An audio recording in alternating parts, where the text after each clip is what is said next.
안녕하십니까? 네, 스님. 네. 한 번밖에 없는 저의 인생에서 네. 최고보다는 최선을 다하며 살고 있는데요. 네. 어떻게 해야 출세를 할 수 있을지 네. 가르침 부탁드리겠습니다. 출세. 출세요. 네. 출세를 잘해야죠. 예, 무슨 출세를 하려고. 예, 우리가 봐요. 돈이 억수로 많든 적든 그 무엇이 되든 우리가 결론은 출세를 하고 따져야 한다. 가령 내가 돈을 빌려서 봐요. 출세를 했다. 이렇게 내가 돈을 빌려서 출세를 했다라고 생각을 해봐요. 그러면은 너 참 잘했어. 그래. 나는 너가 출세를 진짜 할 줄 알았어. 이래요. 근데 또 돈을 빌려가지고 홀라당 망해먹었어. 너 빌려서 그 짓거리 하니까 망하지. 내가 망할 줄 알았다. 내가 그럴 줄 알았다. 이렇게 말할 수 있어요. 그렇잖아요. 그러니까 우리가 늘 환경에서 좋은 것만 찾아서 내가 연구를 하면은 내 스스로 내가 발전하고 환경이 달라지는 거예요. 모든 거는 내 앞에 닥친 게 환경이에요. 제가 속가에서 방송국에서 방송 일을 할 때에 그때 당시에 3대 기업에서 노래를 불러달라고 해서 노래를 한 적이 있어요. 그분들의 그 총수, 회장님들을 보면은 모두 다 이런 말을 합니다.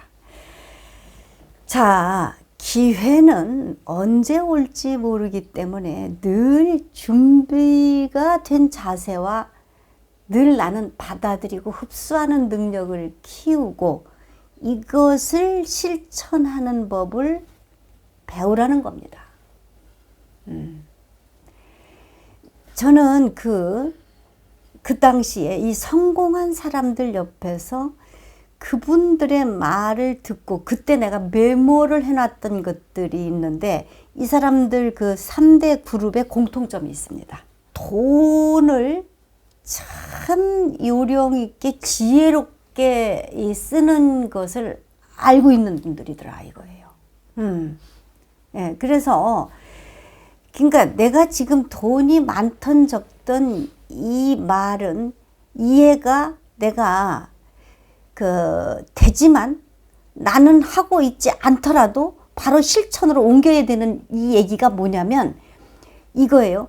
뭐 나는 지금 이게 나하고 아무런 뭔가 맞지도 않고 이것이 무리다라고 하더라도 이것을 기회로 놓고 노력을 해야 된다라는 얘기죠. 이게 뭐냐면 돈을 제대로 쓰는 법을 배워서 살아가면은 내가 여유로운 인생을 살아갈 수가 있다는 얘기야. 그러니까 이 3대 기업의 총수들이 하는 말은 안 되는 사람들의 유형이 있다는 거예요.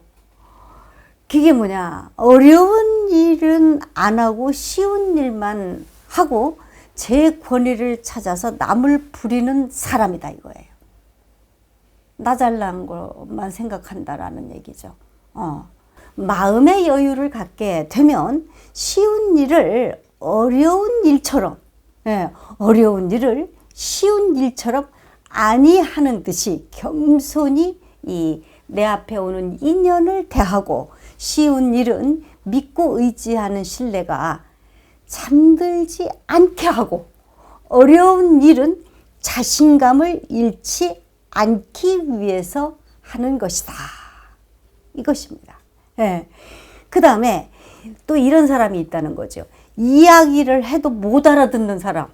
이런 사람들은 출세가 안 된다는 거죠.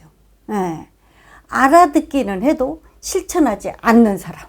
이런 사람이죠. 그러니까 우리가 이 공부하는 이유는 근기의 힘을 쌓아서 바른 내가 정신으로 성인이 되기 위함이다 이거예요.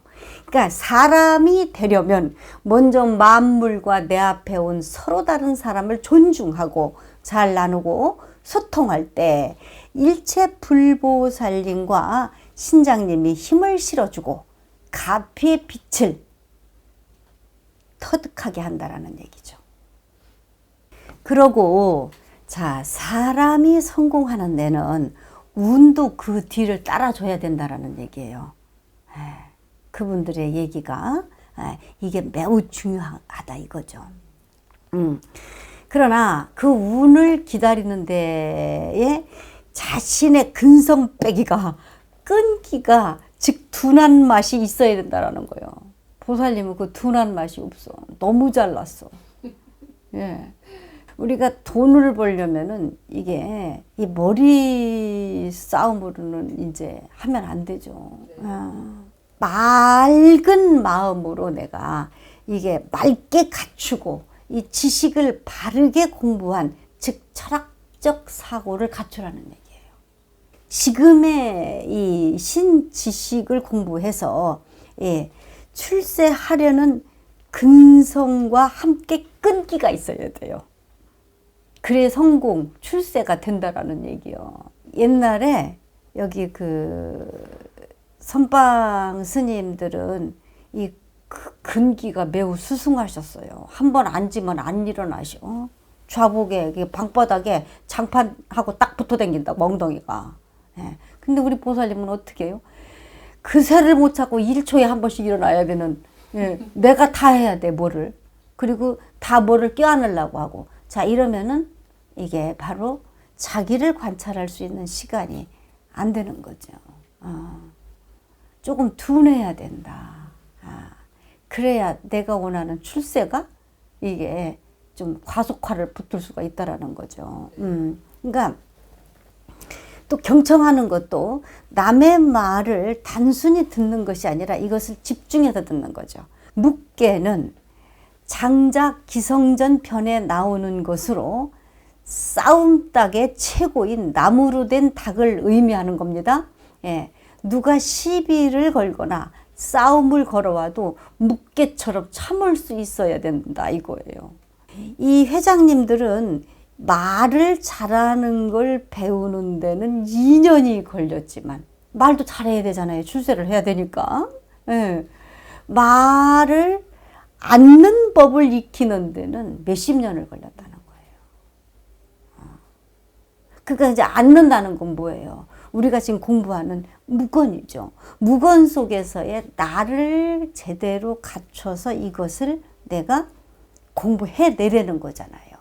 그래야 환경을 내가 섭수할 수 있는 능력이 나오는 거예요. 말을 많이 하면은 이게 언젠가는 이것이 독화살이 돼서 나한테 다시 부메랑이 돼서 화로 돌아온다라는 거죠. 힘들어도 웃어라. 힘들어도 웃어라. 이렇게 절대자도 웃는 사람을 좋아한다. 웃는 사람에게는 늘 긍정적인 에너지가 함께 하잖아요. 그래서 다른 사람에게도 좋은 영양제 주사를 주는 거나 같은 거예요. 영향을 주게 된다. 그러니까 기도하고 행동해라. 그럼 이게 내공이 쌓여서 보이지 않는 힘을 발휘해서 이게 바로 나의 그 출세의 개념차 역할을 한다 이거예요. 그러니까 기도와 행동은 내 인생의 앞바퀴와 뒷바퀴와 같다는 거예요. 그러니까 항상 기도를 하고 내가 있을 때 겸손해라. 그러나 없을 때는 당당히 맑고 밝게 공부하며 가불관계를 분명히 해서 하심할 때는 하심을 하고 자기 주장을 가라앉혀야 이 판단의 분별을 바르게 할 수 있다라는 얘기다. 내가 또 가지고 있을 때는 으스대지 말고 없을 때는 위축되지 말라는 의미도 그분들은 말씀을 하시더라고. 이게 진짜 중요한 말씀이에요. 그러니까 우리가 이 세상에는요 우연은 없어요. 한 번 맺은 인연을 소중히 하라는 얘기야 또. 어떤 사람이 향후에 내게 큰 도움이 될지는 알 수가 없다라는 얘기죠. 그래서 이런 한 사람 한 사람 만나는 사람마다 내가 내 앞에 온 사람들을 최선을 다해야 된다라는 얘기야. 남이 잘됨을 늘 축원하라는 얘기예요. 많은 사람들이 남이 잘되면 배 아파하지만 이런 3대 기업의 총수들은 남이 잘 되면 오히려 축원해 줘야지 한다라는 것을 자꾸 강조하고 있는 거예요. 축원은 복이 내게도 돌아온다라는 얘기예요. 남의 축원은. 잘 살려면은 남을 축원해라 이거예요. 예. 그러니까 출세를 하겠다는 우리 보살님을 마음을 내신 분은 어떠한 조건이 안 좋다는 조건이 오더라도 여기에 불평불만을 해서는 안 돼요. 예. 그러니까 이 부처님은 우리들에게 인연을 잘하고 잘 살도록 이 자신들에게 전부 다 이게 필요한 만큼의 근기설법을 해주셨잖아요. 그리고 여기에 기회도 주셨다고. 그런데 우리가 이거를 그냥 대충 흘려보낸다 이겁니다. 오늘의 명언입니다. 출세를 하려거든 주장하지 말고 올바른 고집을 조절하며 의논하는 삶을 살아라. 출세를 하려거든 우리 식구만 잘 되기 위해 살아가는 것이 아니라 사회적으로 큰 뜻을 함께할 이념을 찾아서 살아가라. 당신이 부처님입니다.